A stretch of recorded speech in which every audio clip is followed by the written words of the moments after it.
আজ থেকে ঠিক দুদিন পূর্বে আমি একটা কথা বলেছিলাম, চান্দা ভাই আসতেছে, চাঁদাবাজরা কাঁপতেছে। কথা বলার পর বিএনপির নেতা কর্মীরা আমাকে একদম ধুয়ে দিয়েছেন কমেন্ট বক্সে। আজকে ঠিক সেই কথাটা প্রমাণিত হয়েছে। কাউরান বাজারকে বাংলাদেশের ইতিহাসে সব থেকে চাঁদাবাজির একদম উর্বর ভূমি বলা হয়। অনেক সময় বলা হয়ে থাকে বিগত সরকারের শাসনামলে কারণ বাজারে প্রতিদিন কোটি কোটি টাকা চাঁদাবাজি করা হতো। আওয়ামী লীগ, যুবলীগ, ছাত্রলীগের বিরুদ্ধে বিভিন্ন অভিযোগ ছিল।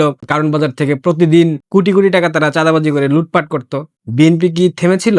বিএনপি থেমে থাকে না। 5 আগস্টের পর আমরা দেখেছি কারণ বাজারের নিয়ন্ত্রণ যারা করতো বিএনপির, তারা বলেছে আওয়ামী লীগের অনুপস্থিতিতে চাঁদাবাজির দায়িত্ব আমরা নিজেরা নিয়ে নিয়েছি।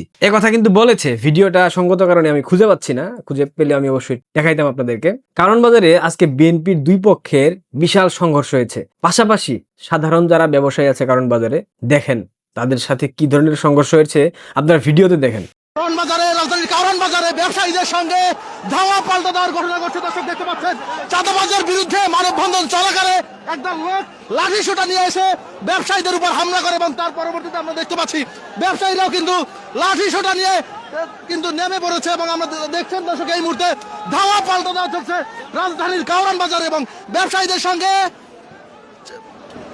চাঁদাবাজির বিরুদ্ধে ব্যবসায়ীরা কিন্তু একটি মানববন্ধন করছিল কিছুক্ষণ আগে এবং সেই ঘটনায় সেই মানববন্ধনে লাঠিসোঁটা সহ হামলা করে একটি গ্রুপ এবং সেই হামলার পরেই আমরা দেখতে পাচ্ছি লাঠিসোঁটা সহ ব্যবসায়ীরা কিন্তু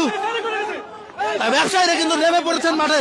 বিএনপির চাঁদাবাজরা গত 15 মাসে চাঁদাবাজি করে একদম দেশটাকে দেউলিয়া বানিয়ে দিয়েছে। প্রত্যেকটা শ্রেণীর ব্যবসায়ী, একদম ক্ষুদ্র, মাঝারি, একদম সর্বোচ্চ উদ্যোক্তা থেকে শুরু করে প্রত্যেকটা শ্রেণীর মানুষের টাকা এভাবেই তারা লুটপাট করতেছে, এভাবেই তারা পকেট কাটতেছে প্রতিনিয়ত। বিএনপির চাঁদাবাজির উপর ক্ষুব্ধ হয়ে সাধারণ ব্যবসায়ীরা দেখেন কিভাবে অশ্লীল ভাষায় বিএনপিকে গালমন্দ করতেছে।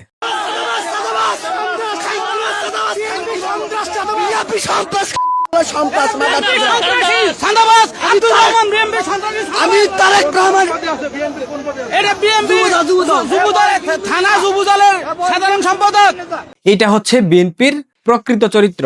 এজন্য বলেছিলাম মিস্টার 10% চান্দা ভাই লন্ডন থেকে আসতেছে আর বাংলাদেশের চাঁদাবাজরা কাঁপতেছে। কারণ মিস্টার 10% তিনি লন্ডনে বসে বসে চাঁদাবাজি করতেন এবং সেই চাঁদাবাজির অংশ একটা পার্সেন্টেজ তার অ্যাকাউন্টে চলে যেত।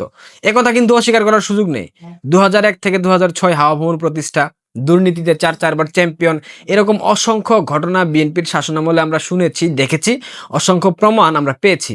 বিএনপি চাইলেই 5 আগস্টের পর থেকে একটা সুষ্ঠু ধারা রাজনীতি করতে পারত, জনসাধারণের জন্য রাজনীতি করতে পারত, বাংলাদেশের সাধারণ মানুষের জন্য তাদের আশা আকাঙ্ক্ষার প্রতিফলন ঘটাতে পারত। কিন্তু সেইটা বিএনপি না করে 5 আগস্টের পর থেকে আওয়ামী লীগের নেতাকর্মীদের উপর মব করা, তাদের জমি জমা সম্পদ দখল করা, হেনস্থা করা, তাদের পরিবারের উপর নির্যাতন নিপীড়ন করা, তাদেরকে মিথ্যা মামলায় জেলে পুরে দেওয়া, সবকিছু করেছে। আওয়ামী লীগের একজন তৃণমূলের নেতাকর্মী, সেও তার ব্যবসা প্রতিষ্ঠানটাকে ঠিকঠাক চালাইতে পারে নাই। গত 15 মাসে প্রত্যেকের অবস্থা দেউলিয়া, সবাই দেউলিয়া হয়ে গেছে। কেউ বাসায় থাকতে পারে না, কেউ পরিবারের সাথে খাইতে পারে না, ঘুমাইতে পারে না। এটা বিএনপির চরিত্র। 5 আগস্টের পর থেকে জামাতের উপর অভিযোগ আনা হয়, কিন্তু এই মবের সংস্কৃতি, এই চাঁদাবাজি, লুটপাট, খুন, গুম, প্রত্যেকটা বিষয়ের সাথে সম্পৃক্ত বিএনপি কিন্তু সামনের সারিতে ছিল। জামাত ছিল না আমি সে কথা বলবো না, কিন্তু বিএনপি সামনের সারিতে ছিল, সম্মুখ ভাগে ছিল। ধানমন্ডি 32-এর মতো জায়গা ভাঙার জন্য যারা সামনের সারিতে নেতৃত্ব দিয়েছে, যারা দখল করে নিয়েছিল ধানমন্ডি 32, স্লোগান দিয়েছিল তারেক ভাই কথা দিলাম ধানমন্ডি 32 দখল নিলাম, এগুলো আমরা দেখেছি। বিএনপি পরিবর্তন হয় নাই। ভেবেছিলাম তারেক রহমান বাংলাদেশে আসার পর বিএনপির তৃণমূলে একটা বিশেষ নিয়ন্ত্রণ তিনি প্রতিষ্ঠা করবেন, তিনি নিয়ন্ত্রণ করবেন বিএনপির তৃণমূল, যাতে করে কোনোভাবেই চাঁদাবাজি, গুন্ডামি, সন্ত্রাসী, খুন, কোনো অপ্রীতিকর ঘটনা ঘটাইতে না পারে। কিন্তু আমরা কি দেখতে পাচ্ছি? তারেক রহমান বাংলাদেশে আসার পর মবের পরিমাণ বেড়ে গেছে। তারেক রহমান বাংলাদেশে আসার পর মিথ্যা মামলা প্রতিনিয়ত হচ্ছে। তারেক রহমান বাংলাদেশে আসার পর কাউরান বাজারের মতো জায়গায় চাঁদাবাজদের সাথে, অর্থাৎ বিএনপির চাঁদাবাজদের সাথে সাধারণ ব্যবসায়ীদের যে সংঘর্ষ আপনারা দেখলেন, এটা কিন্তু নতুন কোনো ঘটনা নয়। 5 আগস্টের পর থেকে অসংখ্য ঘটনা আমরা দেখেছি। বাংলাদেশের মানুষ অনেকটা ক্ষুব্ধ বিএনপির উপর। এই বিএনপিকে দিয়ে আপনারা রাষ্ট্র পরিচালনা করবেন? এই বিএনপির 10% হবে বাংলাদেশের প্রধানমন্ত্রী, যার কিনা শিক্ষাগত যোগ্যতা ইন্টারমিডিয়েট পাস।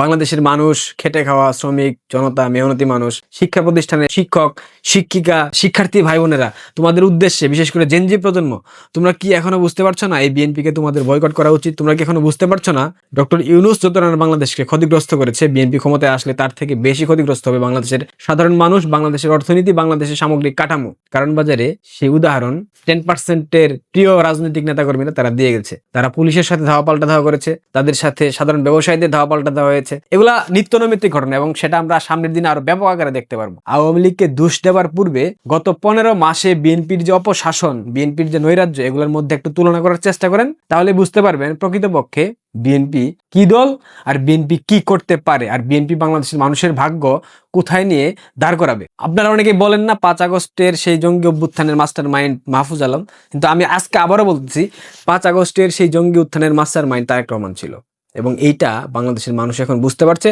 সামনের দিনে আরো চমৎকারভাবে বুঝতে পারবে। ভালো থাকবেন। আর 10% চান্দা ভাই আসছে, চান্দাবাজরা কাঁপতেছে, এটার প্রমাণ চান্দা ভাই নেতাকর্মীরা খুব চমৎকারভাবে দিয়ে গেছে। ধন্যবাদ।